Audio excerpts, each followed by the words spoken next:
T-Pod, c'est une bouée océanographique dérivante, conçue et réalisée par le lycée Rascol, pilotée par la PFT Rascol, et qui va être amenée à dériver autour du pôle sud dans le courant circumpolaire. Ça répond à une commande de la Fondation Océan Polaire de Jean-Louis Etienne, qui est venu nous voir avec un double objectif. Le premier, un objectif très opérationnel, c'est-à-dire développer cette bouée dérivante, mais aussi un objectif pédagogique, mobiliser les jeunes de BTS industriel pour travailler sur un projet innovant.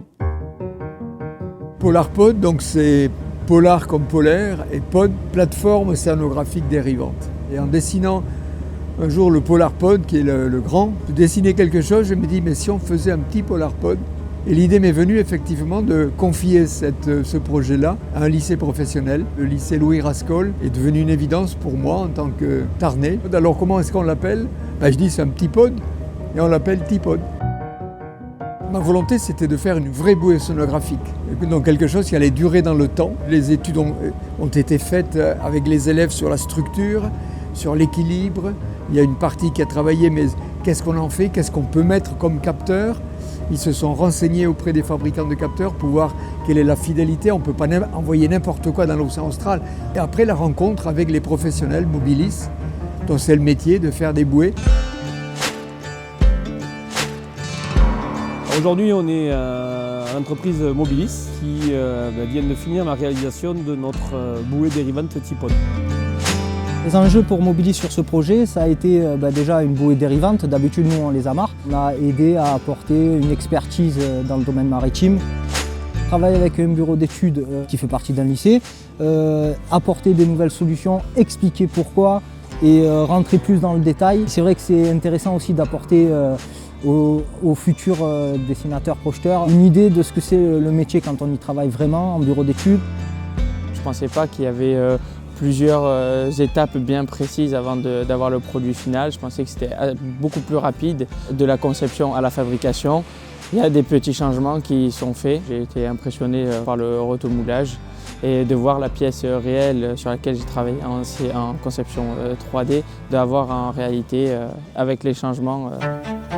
Habituellement, c'est un projet pour un BTS et ici, ce projet fait travailler ensemble 3 BTS vraiment de domaines très différents.